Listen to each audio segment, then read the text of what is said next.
dit de conscience patriotique. Regardez mon âme endolorie. Regardez notre Haïti chérie, qui s'emballe, qui se balkanise, qui se somalise, qui s'enfonce dans l'abîme socio-économique multidimensionnel. Regardez la souffrance, regardez la maltraitance. Regardez la méfiance, regardez la déviance. Regardez un monde d'impunité. Regardez l'accumulation des profits personnels.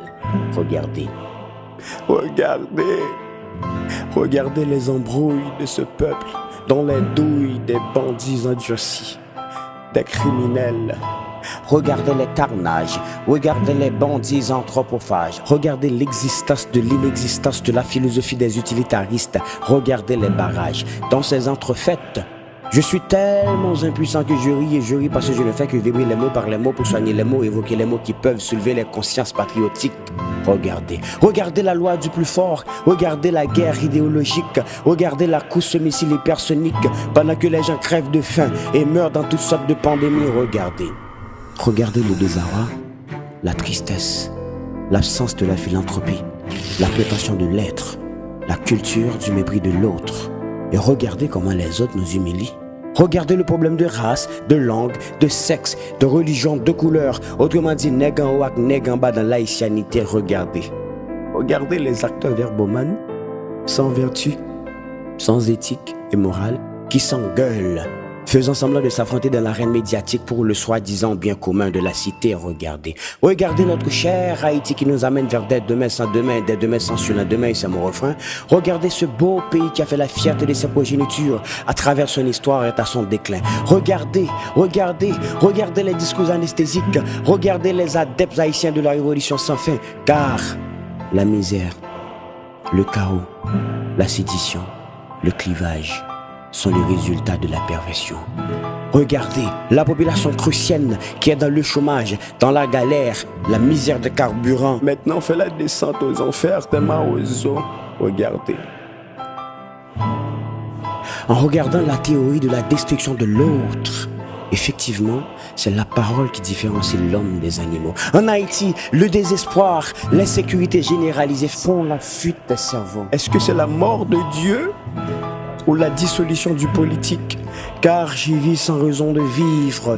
Je vis l'expérience de mon inexistence dans l'incohérence d'un monde sans humanité, sans amabilité. Quel fardeau! La prolifération des gangs à la leader nationale. Notre quotidien, ce sont des tirs sporadiques des bandits. L'éducation n'est plus le fondement de la société. Le vote d'Haïti aux Nations Unies a permis aux Français d'être une langue officielle, mais pas le créole. La force brutale des gangs ne peut pas imposer des limites à la pensée critique. Plus de l'union fait la force, plus de liberté, plus d'égalité, plus de fraternité dans le collectif haïtien. La citadelle, qui devait être l'une des merveilles du monde et qui est la marque distinctive de l'haïtien, est profanée, souillée. Abinadel, regardez Luis Abinadel qui mène une politique raciste, haïtianophobique, à l'instar de Trujillo. Maintenant, il se fait porte-parole de la crise haïtienne auprès de la communauté internationale. De qui est-il mandaté? En République dominicaine, c'est le traitement inhumain et dégradant, la torture, le massacre, l'exécution sommaire, la déportation parfois illégale et arbitraire. En somme, entre migration et protection du droit de la personne humaine, la République dominicaine ne respecte pas la charte des droits de l'homme. En représailles, on ne devrait pas se taire, il faut se défaire, car notre pays est déficitaire du marché binational haïtiano-dominicain. Donc, c'est la manipulation, c'est la dominicanisation, une politique de domination régionale. Entre indépendance et instabilité, les Nations Unies se taisent dans l'enfer des gangs. Pour Haïti, elles n'ont pas de plan d'action. Pourtant, le déploiement des gangs fait la peur d'habiter en Haïti, délocalise le marché informel à Kouabossal, augmente le chômage, la récession des activités commerciales et l'inflation. Dans le système éducatif haïtien, il n'y a pas non seulement que de la pauvreté intellectuelle, mais aussi des structures discriminatoires dans l'éducation formelle.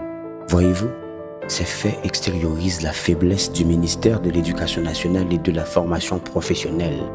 Réveillons notre conscience collective somnolente pour refaire d'Haïti la fierté d'antan et faire la reconstruction pendant des ans. Pour y parvenir, nous devrions être acteurs et spectateurs dans la bataille de l'éradication de la mentalité servile et maître du camp. Pour récupérer notre statut de perle des Antilles perdues, nous devrions unir nos forces pour bannir tous les éléments de la perversion. Il faut légiférer pour limiter l'influence dévastatrice des bandits dans l'espace social.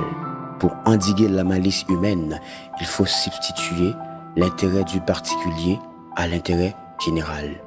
Et que ce texte fasse évoluer la mentalité de l'Haïtien par la réflexion. Que seul Bélisaire